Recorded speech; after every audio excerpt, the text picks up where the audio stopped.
Reimagining the Ice Trail task, Stage 2 in Harbor, Quebec. Hello there everybody and welcome to another special episode of SnowRunner here at Overfed Gaming. I am the Overfed. We are here in our Avenhorn A15 at the Sawmill, where we came back to after we delivered our medium planks to the first bridge the other day. We had to wait overnight because it took a long time to finish that part of the task. Now this task is part of the Routier Solutions Canada Inc contract, and now today we got to deliver 2 more medium planks to the second bridge, of which we've already delivered 1. Now we've got to deliver 1 more, same route, same task, second stage, but we got to go a little bit further. Like I said, we've already delivered the first load of medium planks, and now we're into the end of the second stage of this job. So as we're driving along the ice road here, we don't have far to go before we got to go off-road. If you remember, the first stage of this job is pretty much the same. Now, even though it's the same, sometimes you do run into different problems because no 2 trips are exactly the same, obviously, because you end up driving in a little bit different area or different spot, or you might drive off the cliff accidentally.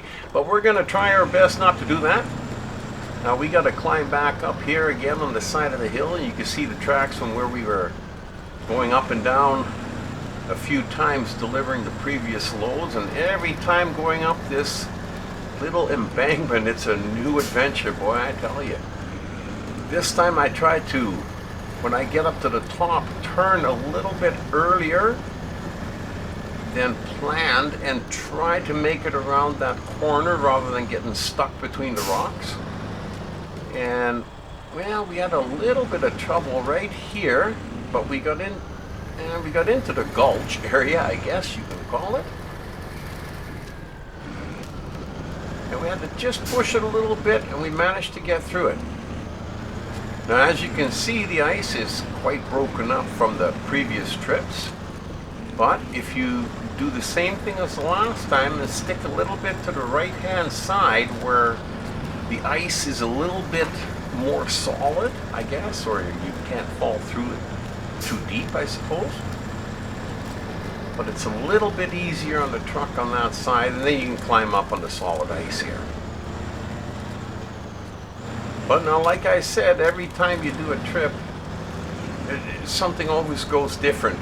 And here I'm trying to go around this corner. I guess I took it a little bit too wide, so I had to jockey it. So maybe I didn't back up far enough, or the truck got pushed over as I'm trying to climb the rocks, and I just didn't seem to be able to get it around that corner in a couple of shots. It took a few more attempts to get it around.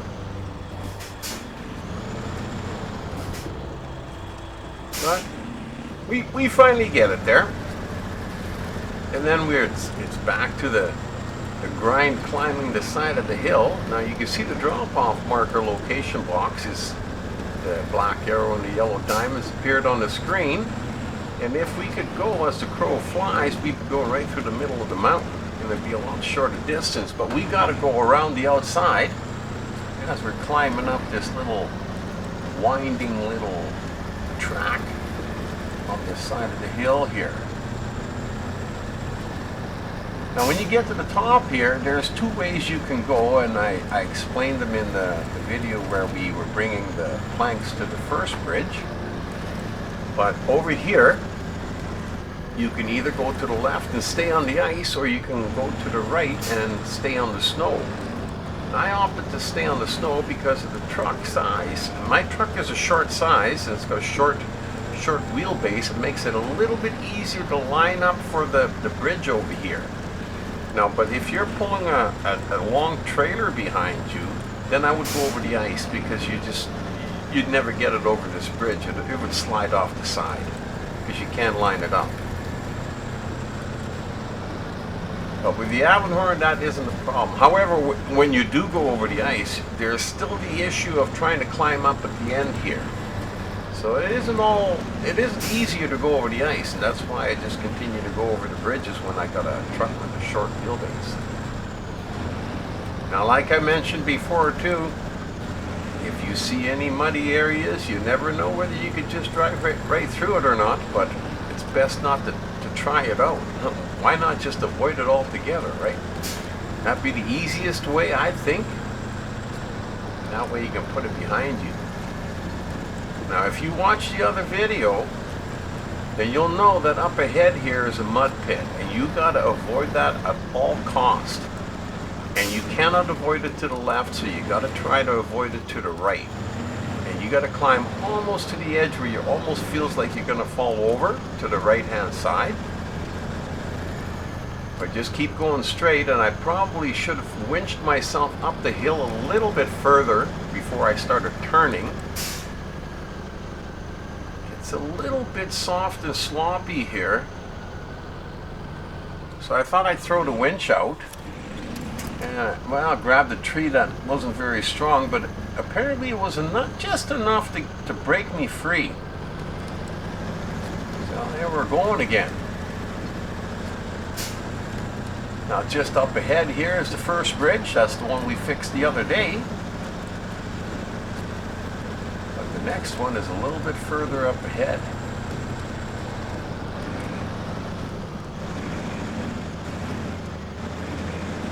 Now, the route isn't without any issues.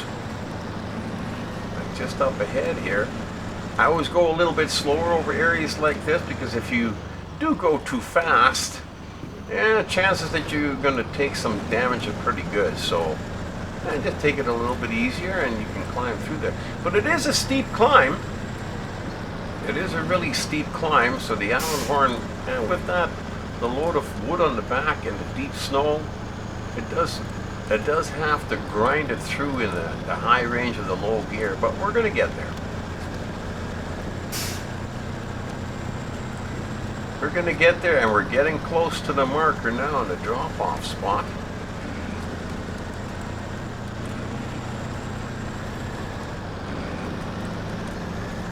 Just up and around the corner, I believe.